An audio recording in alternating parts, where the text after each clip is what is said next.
Shalom Alaikum Bapak Ibu Saudara-saudari yang dikasihi di dalam Tuhan. Bersyukur kita bisa berjumpa di dalam pembelajaran firman Tuhan kali ini. Kita berdoa. Bapa di dalam nama Tuhan Yesus, terima kasih untuk waktu ini. Kami akan belajar firman-Mu. Kiranya Roh Kudus menerangi hati kami, sehingga kami sanggup memahami kebenaran firman-Mu ya Bapa. Dalam nama Tuhan Yesus. Amin. Bapak Ibu Saudara-saudari yang dikasihi dalam Tuhan, hari ini Kamis 1 April 2021 kita akan belajar dari Mazmur pasal yang ke-22 ayat 1 sampai dengan yang ke-6. Mazmur pasal 22 ayat 1 sampai dengan yang ke-6. Judulnya adalah Sekalipun Aku Harus Menjerit. Sekalipun aku harus menjerit. Bapak Ibu Saudara-saudari yang dikasihi dalam Tuhan, Mazmur 22 ini termasuk Mazmur yang sulit ya, yang cukup sulit untuk dipahami. Terutama berkaitan dengan judulnya. Judul yang saya maksud di sini adalah mengenai sebuah kata yaitu rusa di kala fajar. Rusa di kala fajar. Di dalam bahasa Ibrani-nya adalah Ayelet Sahar. Ayelet Sahar. Bapak Ibu, Saudara-saudari yang dikasihi dalam Tuhan, ternyata masih banyak perbedaan ya, penafsiran antara ahli teologi yang satu dengan ahli teologi yang kedua, yang ketiga, dan seterusnya. Masih ada perbedaan-perbedaan penafsiran. Secara literal, Ayelet Sahar ini mengacu kepada binatang yang benar-benar ya, yaitu rusa. Di sini disebutkan Ayelet Sahar itu berarti rusa betina. Rusa betina di kala fajar. Artinya apa judul itu? Kalau kita melihat kata-katanya rusa di kala fajar atau rusa betina di kala fajar, ini sebetulnya judul itu mengandung makna sebuah pengharapan. Sebuah pengharapan. Banyak ahli Alkitab juga menafsirkan seperti itu. Sebuah pengharapan. Tapi kalau kita perhatikan di dalam pengertian figuratif, kata ini menunjuk kepada nama sebuah alat musik. Nama sebuah alat musik. Yaitu alat musik yang digunakan oleh wanita untuk ya pada saat berduka karena adanya kesusahan yang tiba-tiba, yang datangnya itu mendadak, tidak diketahui. Jadi ada alat musik yang biasa dipakai oleh wanita ketika mereka sedang berduka atau berkabung oleh karena sesuatu masalah yang datang secara mendadak dan tidak diketahui.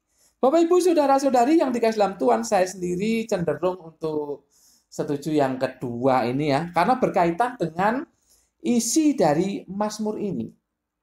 Isi dari Mazmur ini kan menjelaskan mengenai penderitaan-penderitaan. Kalau Bapak Ibu nanti membacanya mulai dari ayat 1 sampai seterusnya, itu berisi penderitaan-penderitaan. Sebetulnya penekanan di sini adalah menunjuk kepada masa berkabung atau masa kesusahan atau masa kesulitan, masa penderitaan yang sangat. Oleh sebab itu, ya saya setuju dengan hal yang kedua tadi. Ini menunjuk kepada alat musik yang dipakai ketika ada perkabungan atau duka karena penderitaan yang datang secara mendadak.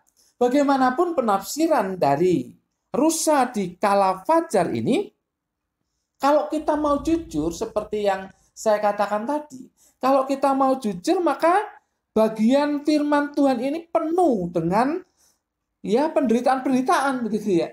Penuh dengan ungkapan-ungkapan penderitaan. Kalau kita mau jujur ya, lihat saja. Ini kan jelas sekali. Banyak ungkapan-ungkapan tentang penderitaan. Nah, oleh sebab itu oleh ahli-ahli teologi ini merupakan ayat yang menunjuk secara nubuatan kepada Tuhan Yesus ketika berada dalam penderitaan, secara khusus di kayu salib. Ini ungkapannya penuh dengan penderitaan, ayat-ayat di pasal 22 dari Mazmur ini. Fajar, ya fajar itu memang ya matahari terbit, ya seakan-akan memang ada sebuah keyakinan akan sesuatu yang lebih baik lagi. Nanti kita lihat di situ juga ada pemahaman tentang hal itu. Tapi kita lihat satu bagian saja kali ini ya, yaitu ayat 1 sampai dengan yang ke-6 saja. Lain waktu kalau ada kesempatan ya kita akan bahas yang lain. Kali ini kita akan membahas ayat 1 sampai dengan 6 saja. Hal yang pertama yang akan kita lihat itu ada di ayat 2 dan 3. Kita baca. Allahku, Allahku, mengapa engkau meninggalkan aku? Aku berseru tetapi engkau tetap jauh dan tidak menolong aku. Allahku, aku berseru-seru pada waktu siang, tetapi engkau tidak menjawab. Dan pada waktu malam, tetapi tidak juga aku tenang. Bapak Ibu Saudara-saudari yang dikasihi dalam Tuhan, ayat 2 dan 3 ini berbicara mengenai seruan yang tidak dijawab oleh Tuhan. Sekali lagi, ini berbicara mengenai seruan yang tidak dijawab oleh Tuhan. Seruan ini sudah sangat terkenal karena Tuhan Yesus mengucapkannya juga ya. Allahku, Allahku, mengapa engkau meninggalkan aku? Di dalam bahasa Ibrani-nya adalah Eli, Eli, lama asabtani. Eli, Eli, lama asabtani. Bapak, Ibu, Saudara-saudari yang dikasihi dalam Tuhan, kata meninggalkan di sini dipakai kata dasar azab atau asaf ya, azab. Bapak Ibu, bisa juga ini artinya melalaikan. Ya, orang menafsirkan meninggalkan, oke, tapi bisa juga artinya melalaikan atau mengabaikan atau menelantarkan atau bahkan menolak. Ini arti dari kata asaf. Jadi begitu kompleks, begitu banyak artinya selain dari meninggalkan. Intinya adalah pemazmur merasa bahwa Allah tidak memperhatikan dia. Terutama tidak memperhatikan pergumulan berat yang sedang dia alami. Bapak Ibu kalau perhatikan ayat 3, di sana ada dua kata penting. Ya, perhatikan ayat 3. Allahku, aku berseru-seru pada waktu siang. Itu yang pertama. Tetapi engkau tidak menjawab. Dan pada waktu malam. Tetapi tidak juga aku tenang. Kata siang dan malam dipakai di sini. Apa itu berarti jam 12 siang dan jam 12 malam? Tidak. Kata siang dan malam dipakai di sini untuk menunjukkan keseluruhan waktu di satu hari. Kalau Bapak Ibu belajar secara komprehensif itu akan menolong kita bahwa seringkali kata siang dan malam dipakai secara bersamaan di satu bagian firman Tuhan, di satu ayat, itu untuk menunjukkan keseluruhan waktu dari hari itu. Artinya apa? Bahwa pemazmur itu berseru-seru, itu senantiasa. Tidak putus-putus, dia berseru-seru kepada Tuhan. Tidak putus-putus, senantiasa berseru kepada Tuhan atas pergumulan yang dia rasakan, atas masalah yang dia alami, atas tekanan yang dia alami, atas segala sesuatu yang menghimpit kehidupannya itu. Makanya dia berseru-seru kepada Allah siang dan malam. Artinya senantiasa berseru-seru kepada Allah. Apa hasilnya? Apa hasilnya dari seru-seruan yang senantiasa itu, yang siang malam itu? Hasilnya apa? Hasilnya tegas di sini katakan tidak atau belum dijawab. Tidak atau belum dijawab. Nanti kita lihat pergumulan-pergumulan pemazmur selanjutnya. apakah ini tidak atau belum dijawab. Tetapi yang jelas itu ya membosankan bisa ya. Orang berseru-seru senantiasa kepada Allah, tetapi tidak dijawab atau belum dijawab. Bapak Ibu saudara-saudari yang dikasihi dalam Tuhan, inilah pergumulan yang berat yang dihadapi oleh pemazmur. Andai pemazmur ini menghadapi masalah asal Tuhan menjawab, itu tidak masalah bagi dia. Dia akan kuat. Andaikan dia menghadapi persoalan yang begitu berat pun, itu tidak masalah kalau Tuhan menjawab dia. Nah, ini persoalannya adalah tidak dijawab atau belum, ya. Tidak dijawab atau belum. Ya, saya cenderung mengatakan ini tidak dijawab, ya. Tidak dijawab. Bapak Ibu saudara-saudari yang dikasihi dalam Tuhan, ini luar biasa beratnya pergumulan yang dialami oleh pemazmur. Bapak Ibu saudara-saudari yang dikasihi dalam Tuhan, tetapi bagian kedua yang hendak kita lihat adalah sikap si pemazmur di ayat yang ke-4 sampai 6. Saya bacakan pelan-pelan. Padahal engkaulah yang kudus yang bersemayam di atas puji-pujian orang Israel. Kepadamu nenek moyang kami percaya. Mereka percaya dan engkau meluputkan mereka. Kepadamu mereka berseru-seru dan mereka terluput. Kepadamu mereka percaya dan mereka tidak mendapat malu. Bapak Ibu, kontras nih. Kontras. Kontras keadaan nenek moyang yang berseru-seru dengan si pemazmur ini. Kontras. Mereka berseru-seru dan Allah menjawab. Tetapi pemazmur berseru-seru senantiasa dan Allah tidak menjawab. Bapak Ibu, di ayat yang keempat ada kata penting yang harus kita pelajari. Kata pertama ini yaitu padahal. Padahal, engkaulah, dan seterusnya. Padahal. Bapak Ibu, kata padahal di dalam bahasa Ibrani itu dipakai kata we. Dipakai kata we. Ini banyak arti ya. Banyak arti. Tetapi menurut konteksnya, saya lebih cocok ini berarti but atau tetapi. Di dalam Alkitab bahasa Inggris NIV itu diartikan yet, namun. Jadi mirip ya, but, yet. Tetapi, namun. Mengapa ini penting? Mengapa ini penting? Perhatikan kalimatnya, saya ulangi dengan kata tetapi. Tetapi engkaulah yang kudus yang bersemayam di atas puji-pujian orang Israel. Jadi ketika pemazmur seruannya tidak dijawab oleh Allah, dia mengatakan tetapi engkau yang kudus yang bersemayam di atas puji-pujian Israel. Artinya apa? Bahwa sekalipun saat itu tidak dijawab seruannya, tetapi sikap pemazmur adalah tetap percaya, tetap mempunyai keyakinan bahwa Allah itu pribadi yang kudus. Maknanya adalah kalau pemazmur tetap yakin bahwa Allah itu pribadi yang kudus, masa iya pribadi yang kudus itu mau mengingkari janjinya? Kan begitu.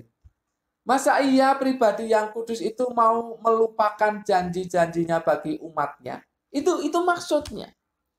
Jadi singkatnya dikatakan, sekalipun aku tidak dijawab pergumulanku, seruanku, tetapi aku percaya bahwa Allah itu kudus yang akan menggenapi janji-janjinya bagiku sebagai umatnya. Itu ringkasannya seperti itu. Bapak, Ibu, saudara-saudari yang dikasihi dalam Tuhan, inilah sikap pemazmur. Di dalam seruan yang tidak dijawab, dalam pergumulan yang berat yang dihadapi, tetapi dia tetap menunjukkan keyakinan bahwa Allah itu pribadi yang kudus, yang berarti tidak mungkin mengingkari janjinya. Juga Allah itu pribadi yang menunjukkan kasih kepada umatnya. Tadi saya katakan kontras ya, kontras antara pemazmur dengan umat Tuhan. Umat Tuhan berseru-seru dan dijawab. diluputkan dari bahaya. Mereka tidak mendapat malu. Ini luar biasa Bapak Ibu. Jadi begini, kalau pemazmur itu pada saat itu mengalami pergumulan, tambah berat lagi karena tidak dijawab seruannya. Tetapi sikapnya adalah meyakini bahwa Tuhan itu sudah menolong umatnya. Artinya apa? Kalau umatnya yang dulu itu ditolong, masakan ke depannya pemazmur tidak ditolong. Kan seperti itu. Jadi ini merupakan sebuah keyakinan yang luar biasa. Allah itu sudah menolong umat Israel, membebaskan mereka dari bahaya. Itu keyakinan pemazmur. Sudah pasti nanti akan dijawab. Bapak Ibu saudara-saudari yang dikasihi di dalam Tuhan. Walaupun pergumulannya saat itu tidak atau belum tadi ya, belum dijawab Allah, tetapi pemazmur percaya kepadanya. Ini hal yang tidak mudah Bapak Ibu. Ini hal yang tidak mudah. Ketika pemazmur menghadapi pergumulan, dia tidak dijawab seruannya, tapi dia tetap percaya bahwa Allah akan menjawabnya nanti. Bapak Ibu saudara-saudari yang dikasihi dalam Tuhan, ketika Tuhan Yesus juga berteriak, Eloi, Eloi lama sabachthani, atau Eli, Eli lama sabachthani. Allahku, Allahku, mengapa engkau meninggalkan aku? Itu adalah sebuah pergumulan yang sangat berat. Dia ditolak oleh langit atau surga, dan dia ditolak juga oleh bumi atau manusia. Karena dia tergantung di antara langit dan bumi. Makanya dia berteriak, Allahku, Allahku, mengapa engkau meninggalkan aku? Bapak Ibu, ini pergumulan yang sangat berat di dalam penyalipan itu. Bapak Ibu, kalau kita perhatikan, ya memang itu ternyata kan tidak dijawab. Karena toh akhirnya harus mati. Tetapi ternyata juga itu jawabannya nanti, yaitu kebangkitannya pada hari yang ketiga. Bapak Ibu, ini menarik. Jadi pergumulan ketika ada di salib itu tidak terjawab. Toh akhirnya meninggal, mati di kayu salib. Tetapi dijawab ketika kebangkitannya. Bapak Ibu, demikian pemazmur menggambarkan situasi itu. Nah, ada orang yang mengatakan ini memang semuanya tertuju kepada Yesus. Tapi ada orang juga yang mengatakan bahwa ini bagian dari hidup pemazmur juga. Kalau saya sih ya setuju ini bagian dari hidup pemazmur dan digenapi secara sempurna oleh Tuhan Yesus di kayu salib.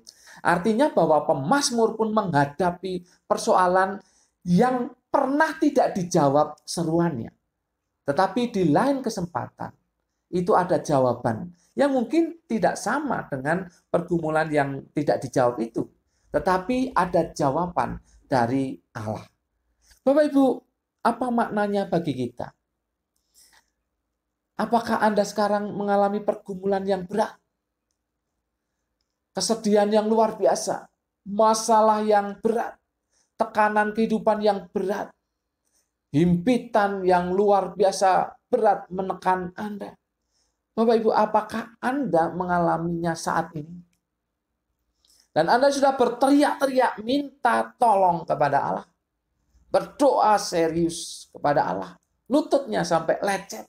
Karena setiap saat berdoa, berseru kepada Allah supaya diluputkan dari bahaya yang selanjutnya. Dan dilepaskan atau bisa mengatasi masalah yang saat ini Anda hadapi. Tetapi Allah tidak menjawabnya. Pertanyaannya adalah, sikap Anda bagaimana? Banyak orang oleh karena tidak dijawab oleh Tuhan pergumulannya, maka dia meninggalkan Tuhan. Itu parahnya. Atau paling tidak dia mengabaikan hal-hal rohani, hal-hal yang berkaitan dengan Tuhan. Karena dia kecewa, dia bosan dengan berseru kepada Tuhan. Dia sangat kesal karena tidak dijawab. Banyak orang yang seperti itu. Banyak orang Kristen yang seperti itu. Bapak Ibu, bagaimana sikap Anda? Apakah Anda seperti itu? Kalau kita ingin meneladani pemazmur, maka seharusnya kita tetap percaya kepada Allah. Karena suatu kali nanti, dalam pergumulan yang lain atau masalah yang lain, Allah akan menjawab, menguatkan, meneguhkan Anda. Itu yang benar. Jadi tetaplah percaya kepada Allah bahwa Dia tidak mungkin mengingkari janjinya bagi keseluruhan hidup kita. Karena Dia pribadi yang kudus. Tetap percaya kepadanya karena Dia menolong umatnya.